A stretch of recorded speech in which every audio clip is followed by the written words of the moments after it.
हिमालय पर्वत और नीलगिरी के मध्य भारत की सर्वोच्च पर्वत चोटी का नाम क्या है? गारो पहाड़ी का सर्वोच्च शिखर कौन सा है और पश्चिमी घाट की उच्चतम छोटी चोटी का नाम क्या है? जी नमस्कार, मैं आशुतोष आप सबका स्वागत करता हूं डिकोड एग्जाम के इस डिजिटल प्लेटफॉर्म पे। और आज हम लोग जानेंगे इस तरीके के जो प्रश्न पूछे गए हैं, इस तरीके के प्रश्नों के उत्तर को आज हम लोग आज के क्लास में, आज के लेक्चर में ढूंढने की कोशिश करेंगे विस्तार से, क्योंकि आज हम लोगों का विषय होगा प्रायद्वीपीय भारत का पठार। प्रायद्वीपीय भारत के पठार को जब हम लोग देखेंगे तो उसमें कई तरीके के क्वेश्चन आएंगे। और सबसे बड़ी बात तो यह है कि यह क्वेश्चन हमारे लिए और प्रायद्वीपीय भारत का पठार परीक्षा के सभी परीक्षाओं के दृष्टिकोण से बड़ा ही इंपॉर्टेंट है। चूंकि आप जब उठा करके क्वेश्चन देखेंगे तो पिछले कई सालों से लगातार इस टॉपिक से कई क्वेश्चन आते हैं और हर साल क्वेश्चन आते रहते हैं। इसमें से कई क्वेश्चन इंपॉर्टेंट भी होते हैं और कई बड़ी परीक्षाओं में भी इससे क्वेश्चन पूछे जाते हैं। और तो आफ्टर ऑल कंक्लूजन यह है कि लगभग सभी परीक्षाओं के दृष्टिकोण से आज का टॉपिक प्रायद्वीपीय भारत का पठार बहुत ही इंपॉर्टेंट है। और आज जब हम लोग प्रायद्वीपीय भारत के पठार को पढ़ेंगे तो इसमें और भी तथ्यों को बड़े ही रोचक तरीके से हम लोग पढ़ने की कोशिश करेंगे। तो हम चाहेंगे कि आप सभी लोग जुड़ जाएं आज के क्लास के साथ अपनी पूरी एनर्जी के साथ। आज के क्लास में आप सभी का स्वागत है एक बार फिर से, और पूरी एनर्जी के साथ आप जुड़ जाइए। हम लोग शुरू करने जा रहे हैं प्रायद्वीपीय भारत का पठार भाग 1। चूंकि इसको भाग 1 और भाग 2 पार्ट में बनाने की आवश्यकता पड़ी, क्योंकि प्रायद्वीपीय भारत का पठार परीक्षा के दृष्टिकोण से जितना इंपॉर्टेंट है तो कहीं ना कहीं इसमें फैक्ट ज्यादा होंगे और ये एक विस्तृत एरिया हो जाता है। और जब विस्तृत एरिया हो जाता है तो इसको एक वीडियो लेक्चर में संपूर्ण करना मुझे लगा कि कहीं ना कहीं ये बहुत ईमानदारी का काम नहीं होगा। तो इसलिए आपकी सहूलियत और आपकी सहायता के लिए इसे 2 पार्टों में डिवाइड किया गया, 2 भागों में बनाया गया। अभी हम लोग प्रायद्वीपीय भारत का पठार भाग 1 पढ़ेंगे। और जो मित्र हमारे नए हैं, जो दोस्त हमारे नए हैं, जो इसके पहले के वीडियोस नहीं देखे हैं, वो डिकोड एग्जाम के चैनल पे एक अलग से प्लेलिस्ट बनी है भारत के भूगोल का, उसमें जा करके इसके पूर्ववर्ती सभी वीडियोस लेक्चर वो देख सकते हैं। तो आइए हम लोग शुरू करते हैं आज का टॉपिक प्रायद्वीपीय भारत का पठार भाग 1। मित्रों, क्वेश्चन जो अभी पूछे गए हैं वो क्वेश्चन हम लोग याद रखेंगे, क्योंकि यदि आपको याद है तो उस क्वेश्चन का आंसर आप देंगे कमेंट बॉक्स में आकर के, आप उसका आंसर देंगे। और निश्चित रूप से यह क्वेश्चन आपके लिए इतने इंपॉर्टेंट है कि भगवान श्री कृष्ण ने एक बार अर्जुन से कहा था कि तुम सर्वश्रेष्ठ धनुर्धर हो, लेकिन तुम्हारा अधिकार उस मृग पर नहीं है जिसकी तरफ तुम बाण का संधान करने जा रहे हो। तुम्हारा अधिकार तुम्हारी दृष्टि पर है, तुम्हारा अधिकार तुम्हारे बाण संधान पर है। उस मृग की तरफ तुम्हारा कोई अधिकार नहीं जिसकी तरफ तुम बाण संधान करने जा रहे हो। तुम्हारी दृष्टि जरा सी चूकी कि तुम आखेट से चूक जाओगे। इसका निहितार्थ यह है कि एक परीक्षार्थी के रूप में हमारा अधिकार हमारे कौशल, हमारे ज्ञान और उसकी स्मृतियों पर निर्भर करता है। और परीक्षा क्या है? परीक्षा का सीधा सा मतलब यह है कि ये परीक्षा हमारी तैयारियों का अंतिम चरण होता है। तो तैयारियों को कितने क्रमबद्ध तरीके से हम लोगों ने किया है और कितनी बढ़िया तैयारी हुई है, ये उसके अंतिम चरण में, यानी परीक्षा हमारे निर्धारित करती है, ये उसका अंतिम चरण निर्धारित करता है।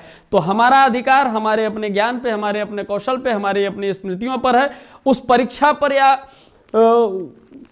परीक्षक पर हमारा कोई अधिकार नहीं जो क्वेश्चन हमसे पूछने जा रहा है। तो कहां से क्वेश्चन पूछ सकता है, कैसा क्वेश्चन आएगा, उन सारे क्वेश्चन को हम लोग कंक्लूड करने की बजाय हम लोग संपूर्णता में इसका अध्ययन करेंगे, ताकि वो सारे तथ्य, वो सारे फैक्ट हमारे पास आ जाए।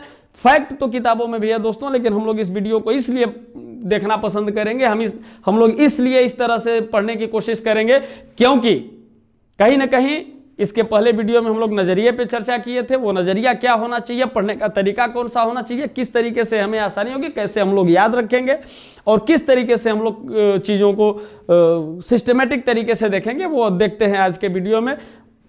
प्रायद्वीपीय भारत का पठार भाग 1 शुरू करते हैं। प्रायद्वीपीय भारत का पठार, चूंकि पहले पठार और पर्वत को समझने की आवश्यकता है कि पर्वत क्या है और पठार क्या है। एक कंफ्यूजन होता है कि पर्वत और पठार क्या है। तो यहां लैंड्स फार्म हम लोग देखेंगे, भू आकृतियों को हम लोग देखेंगे। यदि भू आकृति इस तरीके से है तो इसको हम लोग समतल मैदान कहते हैं। यदि ये भू आकृति इस तरीके से है, यहाँ पीक है, चोटी है, तो इसको हम लोग पर्वत कहेंगे। लेकिन और यही चोटी इस तरीके से गहराई में उतर रही हो, ये चोटी यदि इस तरह से गहराई में उतर रही हो तो इसको हम लोग क्या कहेंगे, इसको हम लोग घाटी का नाम देते हैं। लेकिन यही चोटी यदि ऐसे ऊपर उठ करके ऐसे टेबल की तरफ फैलती चली जाए, ऐसे, ये हमारे लैंड्स फार्म के स्वरूप होते हैं। ये समतल है तो इसको समतल मैदान कहेंगे। ये पिक है यहाँ तो इसको हम लोग पर्वत के रूप में समझते हैं, इसको घाटी के रूप में समझते हैं। लेकिन ये टेबल लैंड जो है इसको हम क्या समझेंगे, इसको हम पठार के रूप में समझेंगे। इसको हम लोग पठार के रूप में समझेंगे। तो अब पठार यदि हम लोग समझे तो प्रायद्वीप को समझना जरूरी है। प्रायद्वीप क्या है, हमें अक्सर हम लोग जानते हैं, और जो प्रायद्वीप की परिभाषा है उस परिभाषा के आधार परिभाषा को देखा जाए तो परिभाषा यह है कि कोई भी भूखंड, भूभाग या स्थलखंड जो तीन तरफ से जल से घिरा हो, किसी भी स्थलखंड के तीन तरफ जल का विस्तार हो, जल से घिरा हो, तो वो प्रायद्वीप कहलाता है।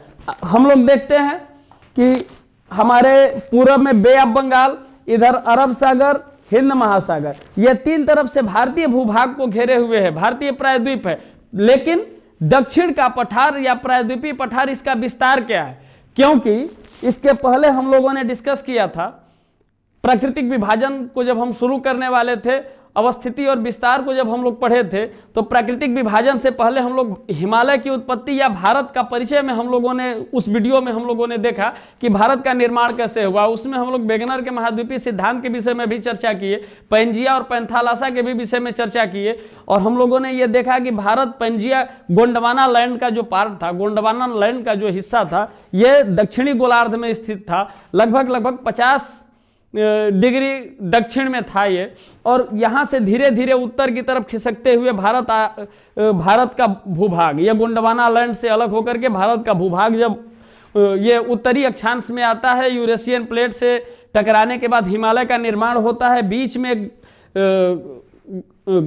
गहरी खाई के रूप में, गड्ढा के रूप में विस्तृत होता है, जिसमें कि नदियां अपने जलोढ़ निक्षेपों से आज तक पाट रही हैं और उससे एक विस्तृत मैदान होता है। और लेकिन यहां हम लोग हिमालय को देख लिए, उत्तर के मैदान को देखे, लेकिन गोंडवाना लैंड, वो जो प्राचीन भारत का भूभाग था, वो कहां गया, उसका क्या हुआ? तो ये गोंडवाना लैंड आज हम लोग प्रायद्वीपीय पठार के रूप में इसको पढ़ेंगे। बड़ी चीज ये है कि अब जब हम इसको देखते हैं तो एक चीज समझ में आती है कि भू आकृतिक संरचना पर ये एक समान इस तरह से विस्तृत है। जैसे इसकी हम परिभाषा देखेंगे तो ये समझ में आता है कि ये नदियों के मैदान से 150 मीटर ऊपर उठा हुआ। इसका मतलब यह है कि हिमालय पर्वत और प्रायद्वीपीय पठार के बीच में जो नदियों का मैदान था, जिसे नदियों ने अपने जलोढ़ निक्षेपों से आज तक, अभी भी पाट रही हैं, आज तक पाट रही हैं, ये गहरा था, काफी गहराई थी। तो हालांकि हर जगह अल्टीट्यूड या किसी भी जगह की ऊंचाई समुद्र तल से ली जाती है, लेकिन यहां हम लोग उत्तर के मैदान से इसकी ऊंचाई ले रहे हैं। क्यों ले रहे हैं? क्योंकि इसको पठार कहा गया और पठार को हम लोग सामान्य भाषा में एक टेबल लैंड के रूप में समझेंगे। टेबल लैंड, ये इस तरीके से हम लोग इसको समझेंगे। तो नदियों के मैदान, नदियों का मैदान मतलब उत्तर का मैदान, नदियों के मैदान से 150 मीटर ऊपर उठता हुआ प्रायद्वीपीय पठार तिकोने आकार का। इसका अब देखिए, ये इसकी लोकेशन क्लियर हो गई।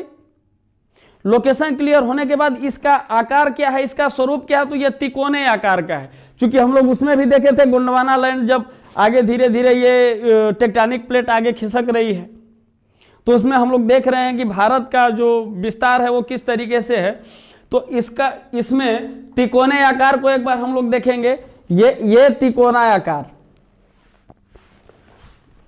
ये गोंडवाना लैंड का प्राचीन, ये मुख्य भाग,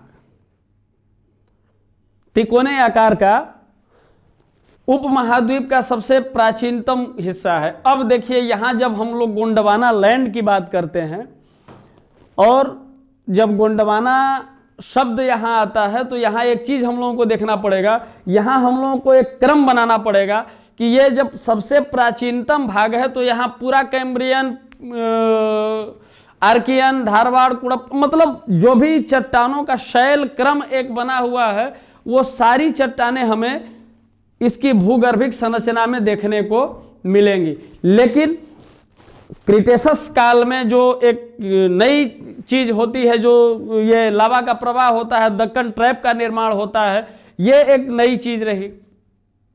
गोंडवाना लैंड से अलग होने के बाद जब भारतीय प्लेट उत्तर की तरफ खिसक रही है तो दक्कन ट्रैप का निर्माण इसी दौरान होता है। इसका अर्थ यह हुआ कि कहीं ना कहीं ये जो प्रायद्वीपीय भारत का पठार है ये अपने आकार, आकृति, भूगर्भिक संरचना और उच्चावच के आधार पर ये कई विविधताओं को समेटे हुए है। और वो जो विविधताएं हैं उन विविधताओं को हम लोग आगे देखेंगे, लेकिन इससे पहले हम लोग इसका विस्तार देख लें। इसका विस्तार क्या है? ये आर्कियन काल के चट्टानों से निर्मित है और इसका विस्तार क्या है? चूंकि यह तिकोने आकार की भूमि और इसका विस्तार क्या है, तो इसका विस्तार 16 लाख वर्ग किमी में विस्तृत। देखिए नदियों, अब यहां ऊंचाई को दो जगह दिखाया गया है। एक औसत ऊंचाई 600 से 900 मीटर की औसत ऊंचाई ये समुद्र तल से है, लेकिन नदियों के मैदान से ये 150 मीटर ऊपर उठता हुआ। नदियों के मैदान को यदि हम लोग देखेंगे तो ये नदियों के मैदान से 150 मीटर ऊपर उठता हुआ टेबल लैंड समुद्र तल से 600 से 900 मीटर ऊंचा है। यह इसकी औसत ऊंचाई है। इसका सीमा विस्तार हम लोग देखेंगे। सीमा विस्तार में देखिए एक दो चीजें हम लोगों को देखने को मिलेगी, क्योंकि प्रायद्वीपीय पठार हम लोग पढ़ते हैं, लेकिन प्रायद्वीपीय पठार का विस्तार अरावली राजस्थान तक है। कहीं ना कहीं मिर्जापुर के पठार जो हमारे ये बुंदेलखंड के पठार में शामिल होते हैं, ये विंध्याचल बघेलखंड में, तो ये मिर्जापुर का पठार उत्तर प्रदेश तक विस्तृत है। तो क्या ये प्रायद्वीपीय पठार किस तरीके से है? तो प्रायद्वीप को हम लोगों ने समझा, लेकिन ये चूंकि प्राचीन गोंडवाना लैंड का पार्ट है, प्राचीन गोंडवाना लैंड का हिस्सा है, तो इसके विस्तार को हम इस तरीके से देखेंगे। अरावली पर्वत से कई क्वेश्चन हम लोगों से पूछे जाते हैं। अरावली पर्वत से क्वेश्चन जो आता है कि भारत में प्राचीनतम पर्वत श्रेणी का उदाहरण है तो अरावली आता है। तो जब अरावली प्राचीनतम पर्वत श्रेणी का उदाहरण है तो कहीं ना कहीं यह प्राचीनतम पर्वत श्रेणी भारतीय भूभाग पर गोंडवाना लैंड से ही रही होगी। तो इसलिए भूगर्भिक संरचना के आधार पर हम लोग देखेंगे, इसके काल के निर्धारण के आधार पर हम लोग देखेंगे कि दक्कन, ये प्रायद्वीपीय पठार का विस्तार कहां तक है। आइए देखते हैं। जब हम लोग देखते हैं तो उत्तर पश्चिम में अरावली का विस्तार, उत्तर पश्चिम में अरावली का विस्तार क्या है? दिल्ली और कटक। और इसके उत्तर में मैकाल पर्वत, विंध्य पर्वत श्रृंखला के बाद ये मैकाल पर्वत उत्तर में, उत्तर पश्चिम में अरावली का विस्तार, मैकाल पर्वत। पूर्वोत्तर में राजमहल की पहाड़ी, हजारीबाग, राजमहल, हजारीबाग। और उत्तर पूर्व में हम और आगे बढ़ते हैं तो ये राजमहल की पहाड़ी के बाद इसके और आगे बढ़ते हैं, ये हम लोग इधर आएंगे पूरब में। इसके जब पूर्व में हम लोग आते हैं तो ये पूर्वी घाट पूरब से इसकी सीमा को निर्धारित करता है। पूर्वी घाट इसके पूरब से इसकी सीमा को निर्धारित करता है। पश्चिम में सह्याद्री, पश्चिम में ये सह्याद्री और गुजरात से गिर पर्वत इसकी सीमा को निर्धारित करता है। दक्षिण में, सुदूर दक्षिण में जब हम आते हैं तो ये कार्डामम और इलायची पहाड़ियां, कार्डामम और इलायची पहाड़ियां दक्षिण इसकी सीमा का निर्धारण करते हैं। और सुदूर उत्तर पूर्व में जब हम बढ़ते हैं, सुदूर उत्तर पूर्व का अर्थ यह हुआ,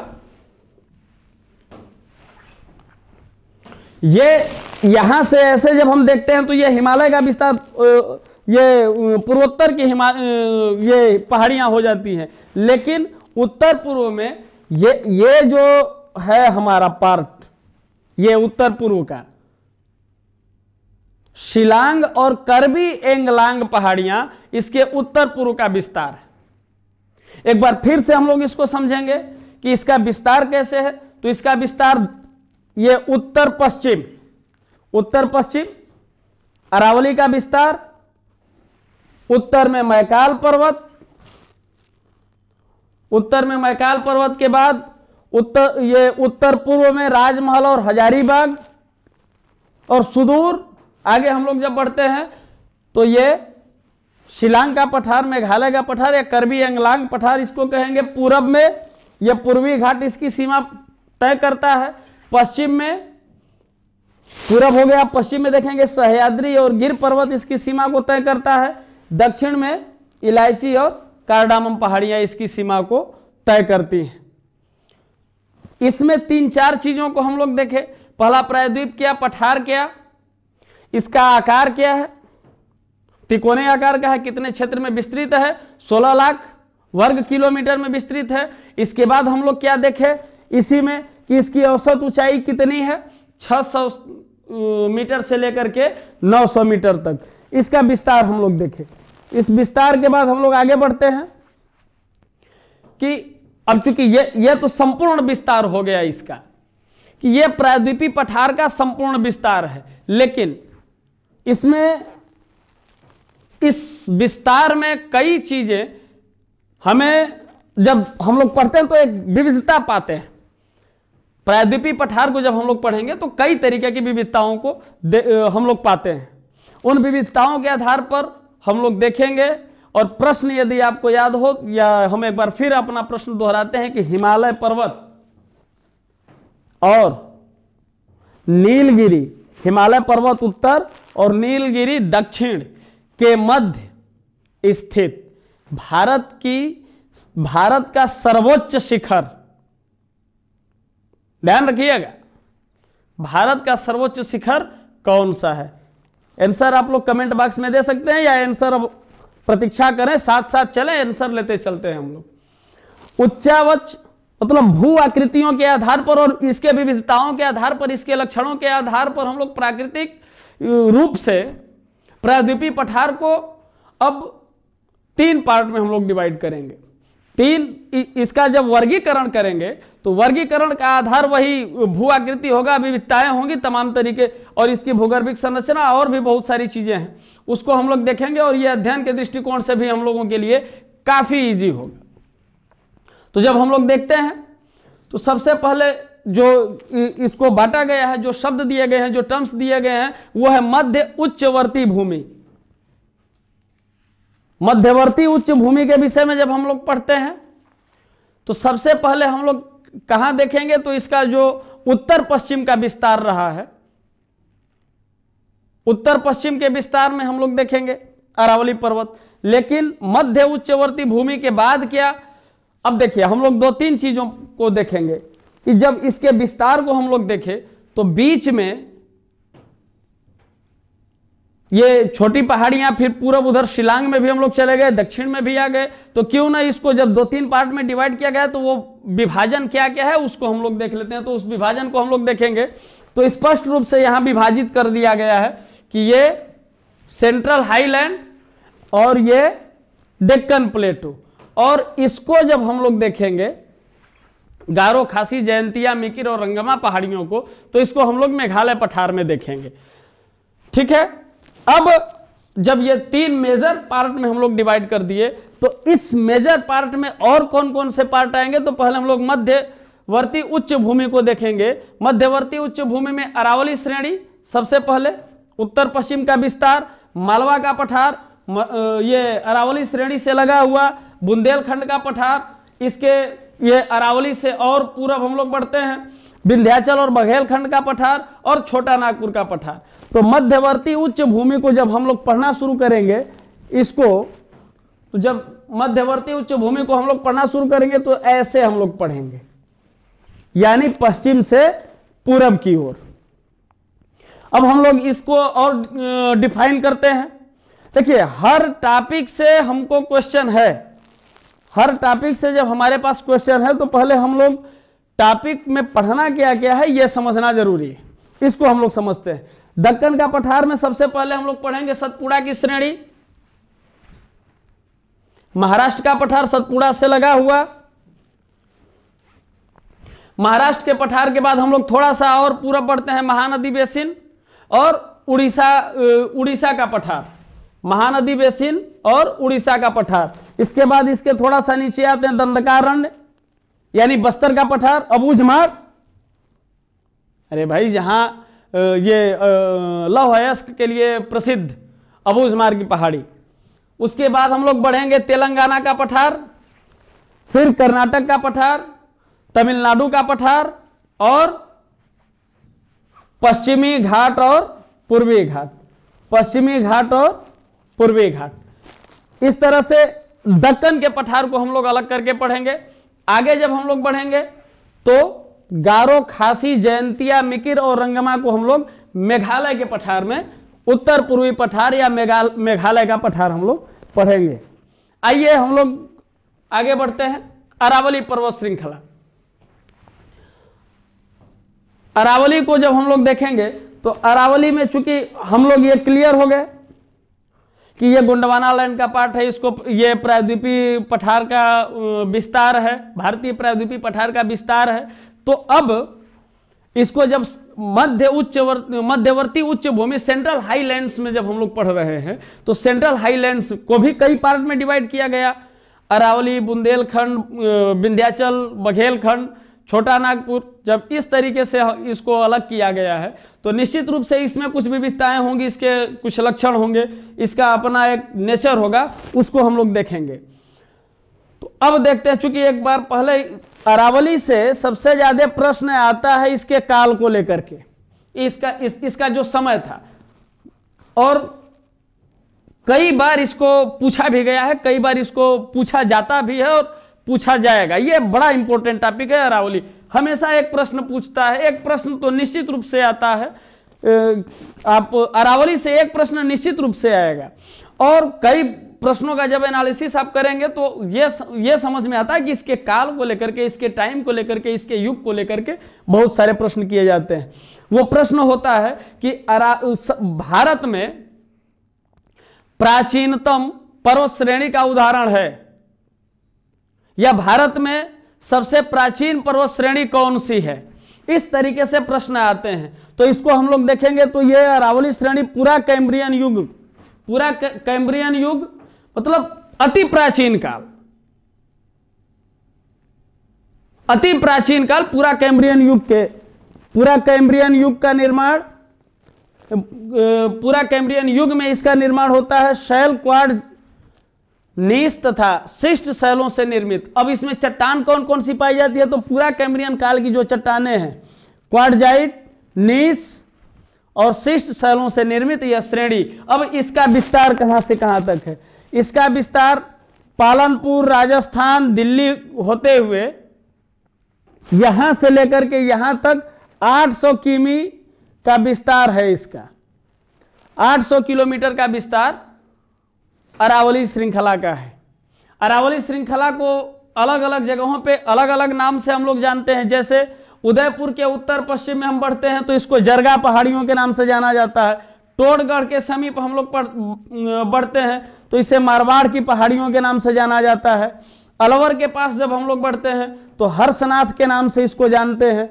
और उत्तर में जब यहां हम लोग बढ़ते हैं, दिल्ली के आसपास आते हैं तो इसको रिट्ज के नाम से जानते हैं, दिल्ली रिट्ज के नाम से इसको जानते हैं। अब पहले प्रश्न का आंसर हम लोगों को यहां मिलेगा। पहला प्रश्न क्या था, पहला प्रश्न यह था कि दक्षिण में नीलगिरी और उत्तर में हिमालय के मध्य स्थित भारत का सर्वोच्च शिखर कौन सा है।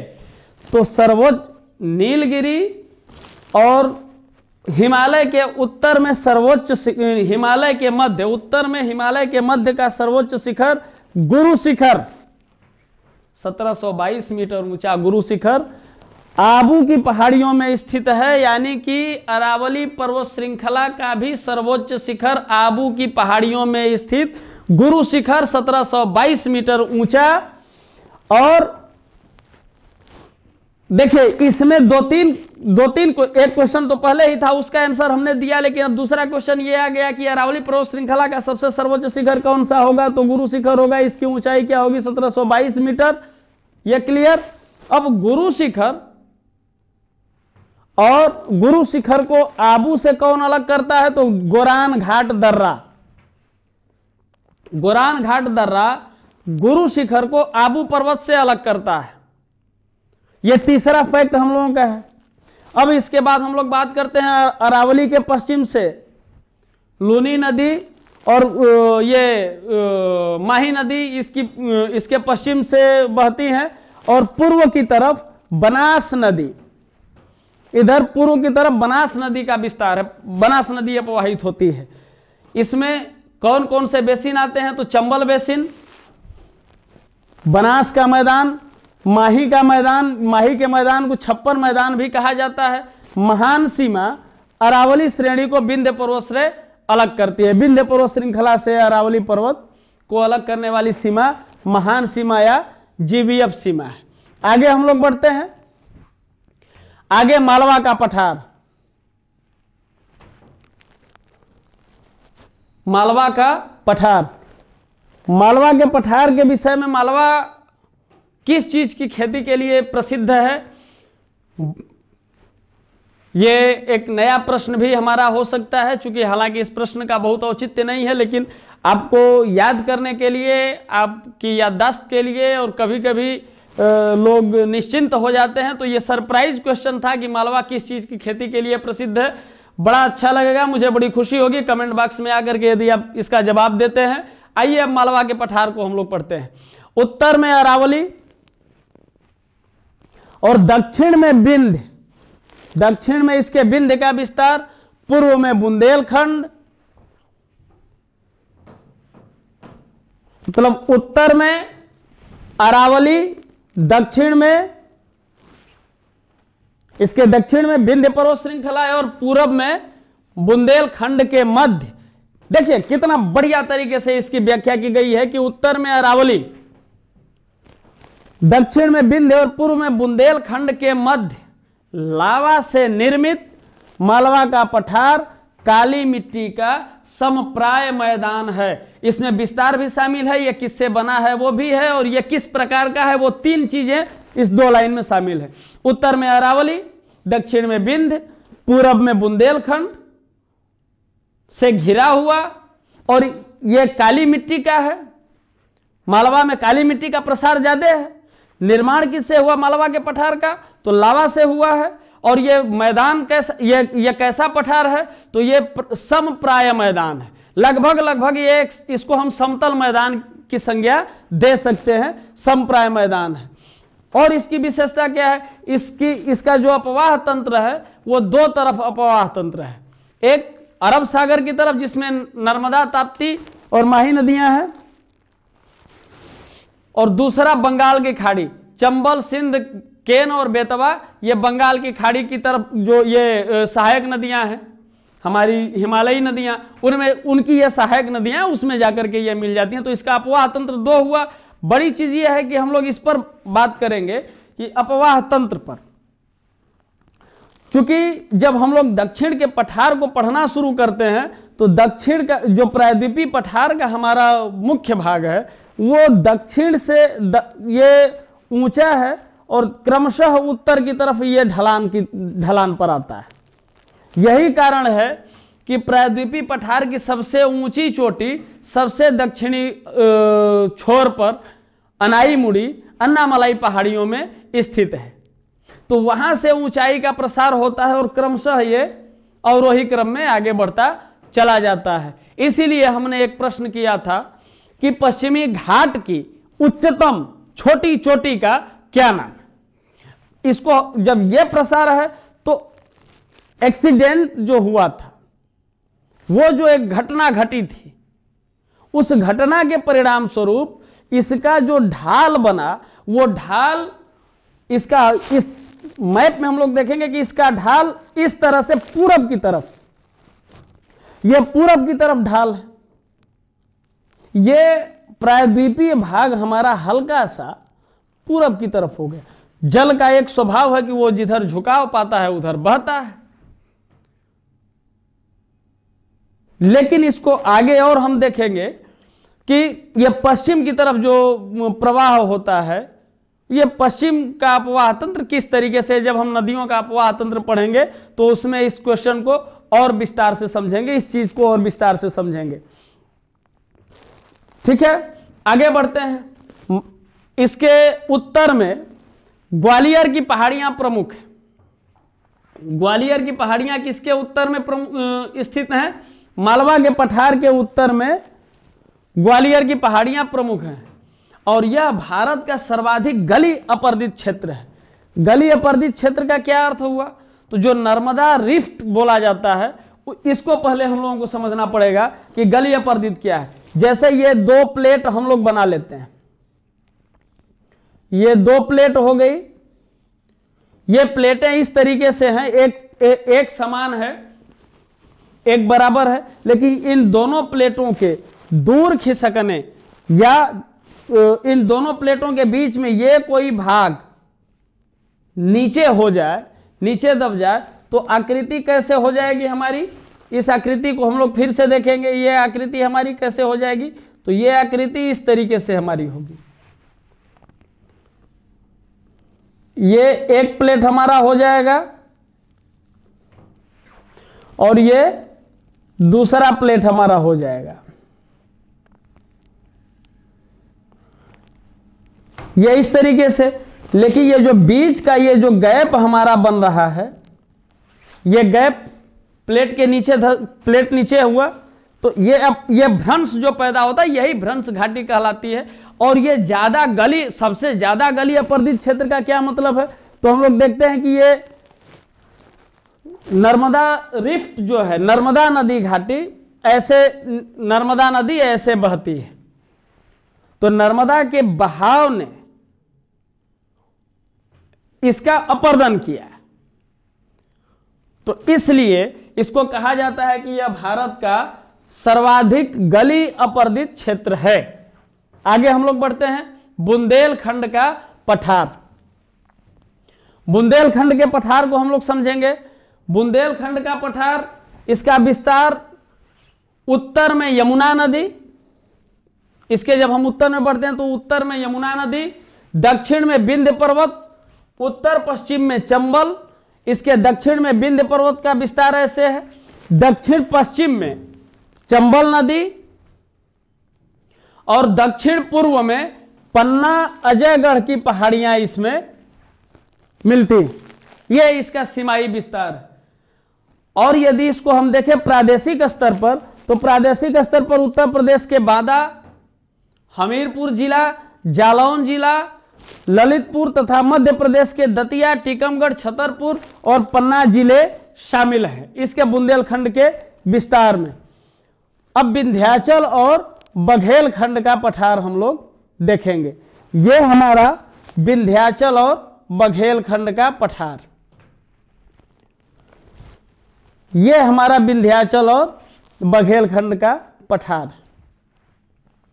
विंध्याचल और बघेलखंड में हम लोग देखेंगे कि सबसे पहले इसकी ऊंचाई 150 मीटर से लेकर के 1200 मीटर तक यह ऊंची है, और इसमें चूंकि विंध्याचल पहाड़ी, जो लोग उत्तर प्रदेश के हैं वो जान रहे होंगे, विंध्य धाम के विषय में भी आप लोग जान रहे होंगे। ये मध्य प्रदेश के सतना रीवा के पठार तथा उत्तर प्रदेश का मिर्जापुर का पठार इसमें शामिल है। इसको पढ़ने और इसकी संरचना किससे है? तो यह आर्कियन और बिजवार श्रेणियों की चट्टानें इसमें शामिल हैं। इसकी भूगर्भिक संरचना में इसका जो निर्माण हुआ है वो आर्कियन और बिजवार श्रेणी की चट्टानों से मिलकर के यह बना है। इसके थोड़ा सा और आगे हम लोग बढ़ेंगे। अब छोटा नागपुर को देखेंगे कि छोटा नागपुर प्लेटों की पोजीशन क्या है। क्योंकि जब हम लोग पढ़ रहे थे, इसके विस्तार को पढ़ रहे थे, तो उस समय हम लोगों ने देखा, उस समय जो इसके विस्तार के विषय में हम लोग देखे, तो पूरब में उत्तर पूर्व में यदि शिलांग को हम लोग छोड़ दें, शिलांग प्लेटो को हम लोग छोड़ दें, तो राजमहल, हजारीबाग या सिंह भूमि हम लोग कहें, छोटा नागपुर, राजमहल की पहाड़ियां और छोटा नागपुर इसी में आता है। आगे हम लोग बढ़ते हैं कि छोटा नागपुर का विस्तार कौन कौन से प्रदेश आते हैं, तो बंगाल, झारखंड, छत्तीसगढ़, उड़ीसा और आंध्र प्रदेश के पूर्वोत्तर भाग तक प्रसार है छोटा नागपुर का। इसके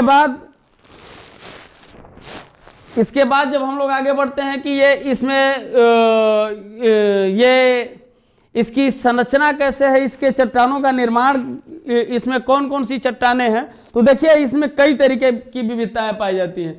सबसे पहली विविधता क्या है छोटा नागपुर में, सबसे पहली विविधता हम लोग देखेंगे कि इसमें कौन कौन से काल की चट्टानें हैं। तो आर्कियन युग के ग्रेनाइट एवं नीस से तो यह निर्मित है, जिसमें कहीं कहीं आर्कियन युग के ग्रेनाइट एवं नीस से यह बना है, लेकिन कहीं कहीं गोंडवाना काल के धारवाड़ यानी अभ्रकशिष्ट और दमुदा उप अनुक्रमों तथा क्रिटेशस काल के लावा प्रवाह भी मिलते हैं। यानी कि क्रिटेशस काल में जो लावा विस्फोट, लावा का जो प्रवाह था, उसका वो भी हमारे यहाँ छोटा नागपुर तक उसका भी विस्तार रहा। यह पठार खनिज पदार्थों में धनी है। इसमें नदियां कौन कौन सी हैं, नदियों को भी शामिल करते चले, हम लोगों के लिए काफी आसान रहेगा। महानदी, सोन, सुवर्ण रेखा और दामोदर नदी यहाँ की प्रमुख नदियां हैं। क्योंकि जब हम लोग छोटा नागपुर को पढ़ते हैं, सुवर्ण रेखा नदी के किनारे एक प्रश्न कभी कभी आता है कि ये स्वर्ण रेखा नदी के किनारे कौन सा प्रसिद्ध औद्योगिक नगरी है या कौन सी प्रसिद्ध औद्योगिक नगरी का विस्तार स्वर्ण रेखा के किनारे स्थित है, किनारे पर है। तो इसके आंसर के लिए हम आप लोगों से निवेदन करते हैं, बड़ा इजी क्वेश्चन है, इसका आंसर आप लोगों की तरफ से है। लास्ट में हम लोग इसके आंसर को डील करेंगे। और यह पठार किस लिए, इस पठार का दूसरा नाम क्या है, अग्रगंभीर पठार भी इसको कहा जाता है। क्यों कहा जाता है, क्योंकि यह अपने ढालों पर तीव्र स्कापों के अलावा, तीव्र स्कापों के कारण इसको अग्रगंभीर पठार भी कहा जाता है। और स्वर्ण रेखा के किनारे ये मुझे लगता है कि इस्पात कंपनी जमशेदजी टाटा ने एक नगर की स्थापना की थी। और मैं निवेदन करूंगा कि उस नगर का नाम आप लोग कमेंट बॉक्स में बताएं। आगे बढ़ते हैं।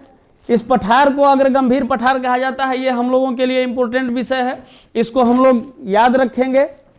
और छोटा नागपुर के पठार के साथ ही हम लोगों का आज का लेक्चर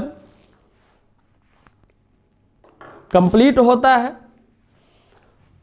कई क्वेश्चन हम लोगों के अधूरे रह गए थे, जिसमें एक क्वेश्चन का आंसर हम लोगों को मिला कि हिमालय पर्वत और नीलगिरी के मध्य भारत की सर्वोच्च चोटी गुरु शिखर, जो अरावली पर्वत श्रृंखला का सर्वोच्च शिखर भी है, वो है। और गुरु शिखर के साथ साथ एक नाम और हम लोगों ने लिया था, गोरान घाट दर्रा, जो गुरु शिखर को आबू पर्वत से अलग करता है। आज का प्रयास कैसा लगा, कमेंट में हमें जरूर बताएं। यदि आपको आज का प्रयास अच्छा लगा हो तो निश्चित रूप से आप कमेंट बॉक्स में बताएं। फिर मिलते हैं हम लोग अपने अगले लेक्चर में, प्रायद्वीपीय पठार भाग 2। तब तक के लिए नमस्कार।